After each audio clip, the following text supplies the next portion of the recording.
22 दिसंबर सन 2021 को ऑनलाइन जो पेपर हुआ था उसमें पूछे गए उर्दू के 30 सवालात को आज हम लोग हल करेंगे। चूँकि पेपर ऑनलाइन हुआ था इसलिए पेपर की क्वालिटी बहुत ही बुरी थी, फ़ॉन्ट बहुत ही छोटे छोटे थे, इसलिए आपको यहाँ पे सवाल भी थोड़ा सा धुंधले दिखाई देंगे। लेकिन अगर आप लोग मोबाइल को इस तरह से लैंडस्केप मोड में कर लेंगे और यहाँ से वीडियो की क्वालिटी को बढ़ा लेंगे तो बिल्कुल साफ साफ इंशाल्लाह दिखाई देगा। यहाँ पे एक पैसेज है, इससे रिलेटेड कुछ सवालों के जवाब हमें देने हैं। पैसेज चूँकि छोटा सा है इसलिए हमें पहले इसको पढ़ लेना है। कहा जा रहा है कि हिंदुस्तान में हमारी कौमी यकजहती के बैन सबूत कसरत से मौजूद हैं। ताजमहल की शोरे आफाक इमारत को देखकर किस हिंदुस्तानी का सर फख्र से बुलंद नहीं होता। हिंद के किसी भी हिस्से में रहने वाला कोई भी शख्स जब आगरा जाता है तो इस आलीशान और ख़ूबसूरत इमारत को देखने ज़रूर जाता है। इसी तरह वाराणसी में सारनाथ अजायब घर में रखा हुआ महात्मा बुद्ध का मुजस्समा है जो अजीम शाहकार है।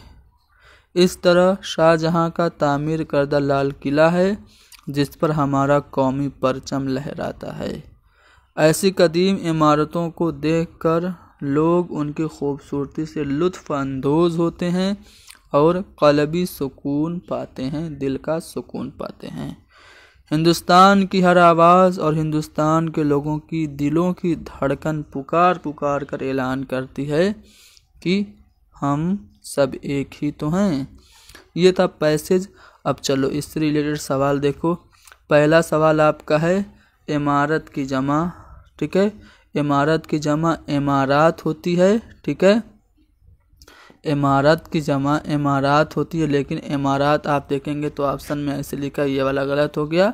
इमारत की जमा इमारतें भी हो जाएगी, ठीक है। इसलिए पहला वाला ऑप्शन हमारा सही जवाब होगा। चलो देखो अगला सवाल देखो। क़ल्बी सुकून के माने क्या हैं? तो क़ल्बी सुकून के माने दिली सुकून के हैं। ऑप्शन 3 हमारा सही है। देखो अगला सवाल ये रहा आपके सामने कि हमारा कौमी परचम कौन से किले पे लहराता है? तो हमारा तिरंगा जो झंडा है वो दिल्ली के लाल किले पे लहराता रहता है। अगला सवाल देखिए, अगला सवाल में ये पूछा जा रहा है कि हिंदुस्तान के लोग जब आगरा आते हैं तो कौन सी खूबसूरत इमारत देखने को ज़रूर आते हैं? तो ताजमहल जो कि शाहजहां ने बनवाया था। हिंदुस्तान के किसी भी कोने से जब हमारे यूपी में लोग आते हैं तो ताजमहल को ज़रूर देखते हैं, ठीक है। चलो आगे बढ़ते हैं अगले सवाल पे। हिंदुस्तान के लोगों के दिलों की धड़कन क्या ऐलान करती है? तो अभी हमने पैसेज में पढ़ा हिंदुस्तान के लोगों के दिलों की धड़कन ऐलान करती है कि हम सब एक ही तो हैं, यानी कि ऑप्शन 2 हमारा सही है। अगला सवाल देखिए, अगला सवाल ये रहा आपके सामने कि हिंदुस्तान में किसके बैन सबूत कसरत से मौजूद हैं? तो हमारी कौमी यकजहती के बैन सबूत कसरत से मौजूद हैं। साफ साफ अभी हमने पैसेज में पढ़ा। चलो देखो अगला सवाल, आलीशान में शान क्या है? तो देखो आलीशान में जो शान लफ्ज़ है ये लाहिका है, प्रत्यय हिंदी में इसको कहते हैं और अंग्रेजी में सफिक्स इसे कहा जाता है। यानी किसी भी लफ्ज़ के आखिर में कोई लफ्ज़ का टुकड़ा लगे तो वो लाहिका होता है और शुरू में लगे तो वो साबका होता है। तो आलीशान, आली के बाद लगाए तो शान आपका लाहिका हो गया, ठीक है ना। चलो आगे बढ़ते हैं, कुछ और सवाल देखते हैं। महात्मा बुद्ध का मुजस्समा किस अजायब घर में रखा है? तो वाराणसी में सारनाथ के अजायब घर में महात्मा बुद्ध का मुजस्समा रखा गया है। अगले सवाल में ये आपसे पूछा जा रहा है कि कदीम इमारतों को देखकर लोगों पर क्या असर होता है? तो उनकी खूबसूरती से वो लोग लुत्फ़ अंदोज़ होते हैं और क़ल्बी सुकून पाते हैं। तो पहला वाला ऑप्शन यहाँ पे हमारा सही हो गया। तो ये था प्रोस का पैसेज जिससे हमने 9 सवालात हल किए। अब यहाँ पे एक पोएम का पैसेज है, इसे भी पढ़ते हैं और इससे रिलेटेड सवालों को हल करेंगे। कहा जा रहा है कि सूरज कदम कदम से कायम जहाँ है सारा, है इसकी रोशनी से दिलकश हर एक नज़ारा। सूरज अगर न होता कुछ भी यहाँ न होता, सूरज अगर न होता कुछ भी यहाँ न होता, सब्ज़े का फूल फल का नामो निशा न होता। सूरज की रोशनी से हर चीज़ खुशनुमा है, गो वक्त का है खालिक पाबंद वक्त का है। यानी सूरज वक्त का खालिक है, ये शायर कह रहा है। आगे कहा जा रहा है कि दिलकश है चाँद कितना, हर एक को लुभाने वाला। यानी चाँद जो है वो दिलकश है और हर एक को लुभा रहा है। हंस हंस के आसमां से दिल को लुभाने वाला। वो दिल फरेब तारे रोशन हैं रात जिनसे, यानी तारे कैसे हैं, दिल फरेब हैं। वह दिल फरेब तारे रोशन है रात जिनसे, शर्मिंदा जिनसे मोती हीरे हैं मात जिनसे। तो ये पैसेज था। अब इससे रिलेटेड सवालात देखते हैं। पहला सवाल बहुत ही आसान है, इसका जवाब आप बिना पैसेज की मदद के भी दे सकते थे। आसमान का मुतजाद क्या होगा? तो आसमान का उल्टा ज़मीन हो जाएगी। अगले सवाल में ये आपसे पूछा जा रहा है कि शायर के नज़दीक कौन हंस हंस के दिल लुभा रहा है? तो जो चाँद है वो हंस हंस के दिल लुभा रहा है, अभी हमने पैसेज में पढ़ा था। अगले सवाल में ये पूछा जा रहा है कि तारों का नज़ारा कैसा दिखाई देता है? तो अभी मैंने बताया कि दिल फरेब, तारों का जो नज़ारा है वो दिल फरेब दिखाई देता है। शायर ने सूरज को पाबंदे वक्त के साथ और क्या कहा? तो वक्त का खालिक कहा। शायर ने सूरज को पाबंदे वक्त के साथ साथ वक्त का खालिक भी कहा है। अगले सवाल में कहा जा रहा है कि शायर ने सूरज की रोशनी के नज़ारे को क्या बताया है? तो दिलकश बताया है। ठीक है, दिलकश यानी कि पहला वाला ऑप्शन हमारा सही जवाब होगा। अगले सवाल में यहाँ पे आपको खाली जगह भरना है। दिलकश है चाँद कितना, हर एक को डैशने वाला। तो डैश यहाँ पे क्या भरा जाएगा? लुभाने भरा जाएगा, जो कि ऑप्शन 2 में दिया गया है। तो 15 सवालात पैसेज के सवालात बहुत ही आसान आते हैं सीटेट में, आप लोग आसानी से कर लेते हैं। पेडागोजी के सवालात मुश्किल आते हैं। चलिए पेडागोजी के सवालात को हम हल करते हैं। कुछ अहम एक्सप्लेनेशन की ज़रूरत होगी तो वो भी हम यहाँ पे करेंगे। देखो पहला सवाल है कि हिंदुस्तान की ज़बान की तालीमी पॉलिसी में संस्कृत नहीं है। जो हमारी 3 लैंग्वेज फार्मूला पॉलिसी है हिंदुस्तान की, उसमें जो संस्कृत है वो क्या नहीं है? तो देखो क्लासिकल ज़बान है संस्कृत, ठीक है, से लिसानी फार्मूले का हिस्सा भी है, लेकिन सरकारी ज़बान नहीं है। और संस्कृत जदीद ज़बान भी नहीं है। तो यहाँ पे दोनों वाला ऑप्शन हमारा सही होना चाहिए था, लेकिन सीटेट ने ऑप्शन 3 हमारा जवाब माना है। यानी कि हिंदुस्तान की ज़बान की तालीमी पॉलिसी में संस्कृत सरकारी ज़बान नहीं है, बल्कि हिंदी सरकारी ज़बान है। आर्टिकल 343A में जो हिंदी देवनागरी लिपि में है उसको राजभाषा का दर्जा हासिल है। अगले सवाल में देखते हैं क्या पूछा जा रहा है। कहा जा रहा है कि इब्तिदाई मुताले की दरसी किताबों में ज़्यादातर असबाक ऐसे होते हैं जो एक वक्त में वाहिद आवाज़ पे मबनी होते हैं, एक वक्त में सिंगल वर्ड पे बेस्ड होते हैं। ज़्यादातर जो छोटे बच्चों की टेक्स्ट बुक होती है उनके लेसन्स, तो इस तरह के जो मवाद होते हैं ये क्या बच्चों के लिए मुआविन होते हैं, गैर मुआविन होते हैं? बताइए। तो देखिए मुआविन तो होते हैं, इसलिए गैर मुआविन वाला 2 ऑप्शन जो है वो गलत हो गया। तो मुआविन तो होते हैं, तो किस तरह से मुआविन होते हैं? तो इसलिए मुआविन होते हैं क्योंकि बच्चे एक वक्त में एक मखसूस पहलू पर ही तवज्जो देते हैं। छोटे बच्चे हैं, उनकी किताबों में ज़्यादातर जो सबक होते हैं वो एक वक्त में एक आवाज़ पे मबनी इसीलिए होते हैं क्योंकि छोटे बच्चे एब्स्ट्रैक्ट थिंकिंग नहीं कर पाते हैं, मुजर्रद फ़िक्र के अहल नहीं होते हैं, एक वक्त में एक ही चीज़ पे वो तवज्जो कर पाते हैं। इसीलिए हम कह सकते हैं कि अगर सिंगल चीज़ें आपको छोटे बच्चों की क्लासों की किताबों में मिलती हैं तो वो माविन है, क्योंकि एक वक्त में बच्चे एक ही मखसूस पहलू पे तवज्जो दे पाते हैं। तो पहला वाला ऑप्शन हमारा सही है। आगे बढ़ते हैं। पोर्टफोलियो तैयार करने के 3 मराहिल। तो देखो, पोर्टफोलियो तैयार करने के जो मराहिल हैं उसमें कलेक्ट करना है, उसके बाद चूज़ करना है और फिर गौर फिक्र करना है, यानी कि हमारा ऑप्शन 2 सही जवाब हो जाएगा। बच्चों को लिखने की तदरीस के दौरान दर्ज झेल में से कौन सबसे ज़्यादा मौजू है?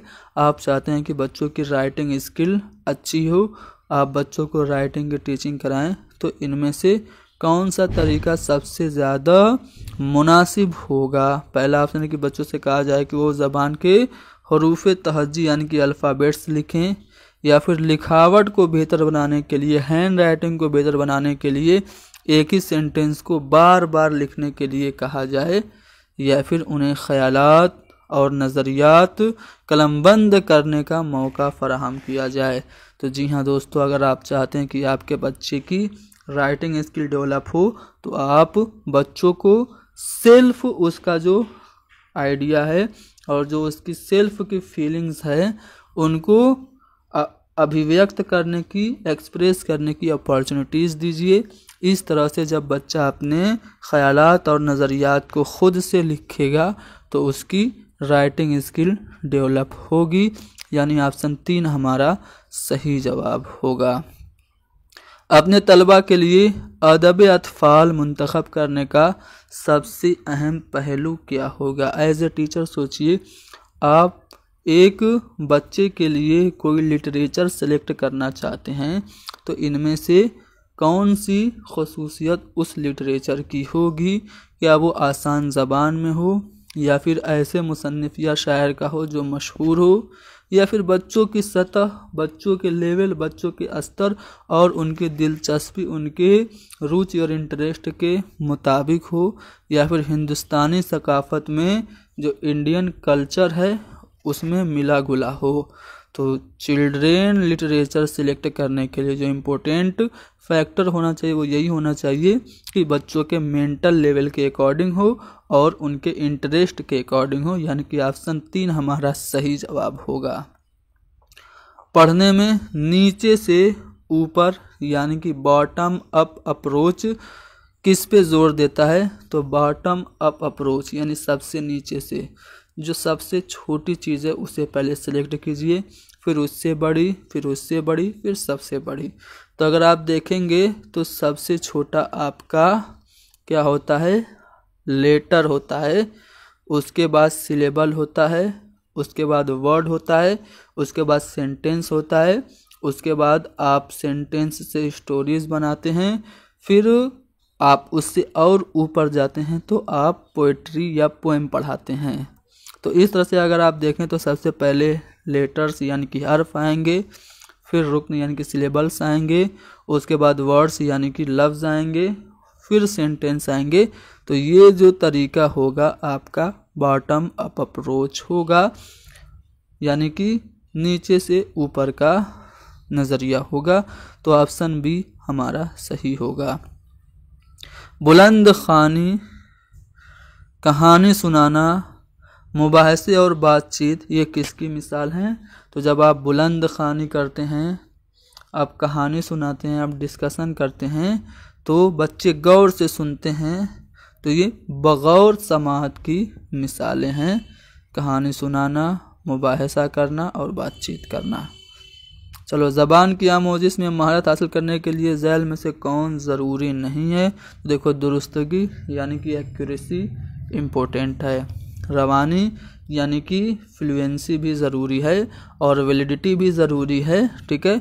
लेकिन महारत, ये स्किल जो है ये ज़रूरी नहीं है ज़बान की आमोजिश में महारत हासिल करने के लिए, यानी कि ऑप्शन 4 हमारा करेक्ट होगा। अगला सवाल ये है कि बच्चों की ज़बान बोलने की सलाहियत अदबी आमोजिश को अहम बुनियाद फराहम करती है, यानी कि बच्चों की जो स्पीकिंग स्किल है उससे लिटरेचर समझने में बच्चों को आसानी होती है। तो दर्ज झेल में से क्लासरूम की कौन सी मश्क, कौन सी प्रैक्टिस ज़बान बोलने की सलाहियत को फ़रोग दे सकती है? सिंपली आपसे पूछा जा रहा है इनमें से कौन सी ऐसी एक्टिविटी है जो बच्चों की लैंग्वेज स्किल में स्पीकिंग स्किल को यानी कि बोलने की सलाहियत को डेवलप करेगी। लफ्ज़ों के सही तलफ़ुज़ के साथ मश्क यानी कि जो वर्ड्स हैं उनको करेक्ट प्रोनाउंसिएशन के साथ प्रैक्टिस करेंगे तो बच्चों की बोलने की जो महारत है वो फ़रोग पाएगी। या फिर पसंदीदा कहानियों पर मबनी रोल प्ले में कोई फेवरेट स्टोरी है उस पर बेस्ड रोल प्ले में बच्चों को पार्टिसिपेट कराएंगे तो उनको बोलने की महारत डेवलप होगी। या फिर इंडिविजुअली या ग्रुप में लफ्ज़ों को याद करने और उनकी नज़्म ख़ानी करने से या फिर उस्ताद के साथ दरसी किताब में दी गई कहानी को ग्रुप में पढ़ने से।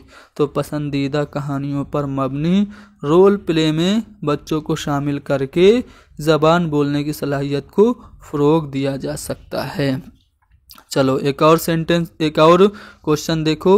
एक जुमला सुनने के बाद बच्चा उसे समझने के लिए उसकी मालूमात को छोटे छोटे हिस्सों में बांट देता है। ठीक है। Urdu is a very sweet language. मान लो ये एक सेंटेंस बच्चे ने सुना। ठीक है। तो अब बच्चा इसको समझने के लिए पहले क्या कर रहा है, उर्दू, यू है उसमें, आर है, डी है, फिर यू है, इस तरह से मिल के बना उर्दू। आई और एस है मिल के बना इज़। ठीक है। एस है, डब्ल्यू है, डबल ई है, टी है, इस तरह मिल स्वीट। इस तरह से वो पहले वर्ड्स को अलग अलग करके फिर उसको सेंटेंस बना रहा है। तो इस तरह से बच्चा क्या कर रहा है, सबसे नीचे पहले गया लेटर्स, वर्ड्स, फिर सेंटेंस, यानी कि वो नीचे से ऊपर का अमल अपना रहा है। यानी कि हम कहेंगे बॉटम अप प्रोसेस इसे। अगर कोई बच्चा सेंटेंस सुनने के बाद उसे समझने के लिए उनको छोटे छोटे पार्ट्स में डिवाइड करे तो। चलो दफ़ा 350 ए जो हमारा 7वां कॉन्स्टिट्यूशन अमेंडमेंट बिल था, कॉन्स्टिट्यूशन अमेंडमेंट एक्ट जो था 1956 का 350 ए आर्टिकल, उसमें क्या कहा गया है, तो उसमें सिंपली जो लैंग्वेज माइनॉरिटीज़ के बच्चे हैं, जो अल्पसंख्यक भाषा के जो बच्चे हैं, उनको उनकी मादरी ज़बान में प्राइमरी लेवल पे तालीम हासिल करने का हक है। यानी कि ऑप्शन 3 हमारा सही जवाब होगा। 7वें संविधान संशोधन अधिनियम के तहत 350 ए अनुच्छेद में जो भाषा अल्पसंख्यक के बच्चे हैं उनको प्राथमिक स्तर पर मातृभाषा में शिक्षा हासिल करने की सहूलत और आसानी फराहम करनी चाहिए। ये हमारे संविधान में लिखा हुआ है। आगे बढ़ते हैं अगले सवाल पे। कहा जा रहा है कि झैल में किसका इस्तेमाल बोलने की महारत के अंदाज़े कद्र में नहीं होता है। बताओ, बोलने की महारत स्पीकिंग स्किल का इवेल्युएशन करना है तो इनमें किसका इस्तेमाल नहीं होगा। सिंपली आप देखिए कि कौन सा ऐसा ऑप्शन है जिसमें आप कम बोल रहे हैं। तो रोल प्ले करेंगे ज़्यादा बोलेंगे, किसी चीज़ को दिखा के एक्सप्लेन करेंगे बताएंगे तब भी ज़्यादा बोलेंगे, तस्वीर को एक्सप्लेन करेंगे तब भी ज़्यादा बोलेंगे, खाली जगहों को आप पुर करेंगे तो इससे आप बोलने की महारत का अंदाज़ा कद्र नहीं कर पाएंगे। यानी कि हमारा जो जवाब होगा वो कौन सा वाला होगा, ऑप्शन 3 होगा। क्वेश्चन नंबर 28 देखिए, हर उस्ताद को ज़बान की तदरीस के दौरान क्या करना चाहिए। देखो जो NCF है, नेशनल करिकुलम फ्रेमवर्क 2005, वो ये कह रहा है कि आप बच्चों की टीचिंग को बस सिलेबस तक ही लिमिट मत रखिए बल्कि एक्स्ट्रा करिकुलर एक्टिविटीज़ भी कराइए। बच्चों के स्कूल के क्लासरूम के नॉलेज को बाहर की ज़िंदगी की मालूमात से जोड़िए, रिलेट कीजिए। उसी पे मबनी ये सवाल है। कहा जा रहा है कि हर ज़बान के उस्ताद को क्या करना चाहिए, सिर्फ दरसी किताब पे नहीं बल्कि दरसी किताब के अलावा इजाफी तदरीसी मवाद एक्स्ट्रा करिकुलर एक्टिविटीज़ भी करानी चाहिए। ठीक है, यानी जो कुछ किताब में लिखा है सिर्फ वही मत पढ़ाओ, उसके अलावा भी कुछ ज़रूरी चीज़ें आप बच्चों को पढ़ाओ, ये NCF कह रहा है। ठीक है, तो वहीं से ये सवाल बना है, ऑप्शन 2 हमारा सही जवाब होगा। बोलने की अच्छी सरगर्मी कौन सी है? गुड स्पीकिंग एक्टिविटी, ऐसी एक्टिविटी जहाँ ज़्यादा से ज़्यादा बच्चों को बातचीत करने का मौका मिले वो अच्छी सरगर्मी बोलने की कहलाएगी। तो मादी ज़बान ख़त्म हो जाए तो कहाँ बच्चे ज़्यादा बोलेंगे। शिरकत गैर मुसावी हो तो ये भी नहीं है। आमोज़गार ज़्यादा बातें करते हों तो वो एक गतिविधि ऐसी है जिसे हम बोलने की अच्छी गतिविधि कह सकते हैं। ऑप्शन 3 हमारा सही जवाब होगा। चलो ये आखिरी सवाल आज का है। अज खुद ज़बान सीखने और ज़बान की आमोजिश में बुनियादी फ़र्क। अज खुद ज़बान सीखना ये ज़बान का इक्तिसाब, ज़बान का हुसूल कहलाता है। जैसे हम पहली ज़बान अपनी मादरी ज़बान सीखते हैं तो उसे हम अज खुद ज़बान सीखना कहते हैं। लैंग्वेज एक्विजिशन कहते हैं, भाषा अर्जन कहते हैं, ज़बान का हुसूल कहते हैं। और दूसरी ज़बान सीखते हैं तो उसे ज़बान की आमोजिश यानी कि भाषा अधिगम यानी कि लैंग्वेज लर्निंग कहते हैं। तो दोनों का बुनियादी फ़र्क क्या है? तो जो माहौल होता है ना ज़बान का, वही बुनियादी फ़र्क होता है। तो ज़बान का माहौल खुद से ज़बान सीखने और दूसरी ज़बान को कोशिश करके सीखने में बुनियादी फ़र्क जो लाता है वो ज़बान का माहौल लाता है, यानी कि ऑप्शन 3 हमारा सही होगा। तो हमने 22 दिसंबर को जो सीटेट हुआ था ऑनलाइन, उसमें पूछे गए सवालात हल किए। उम्मीद करता हूँ ये सवालात आपको समझ में आए होंगे। पसंद आई वीडियो तो लाइक कर दीजिएगा, शेयर कीजिएगा। हैदरी स्टडी पॉइंट को ज़रूर सब्सक्राइब कीजिए। Thank you very much.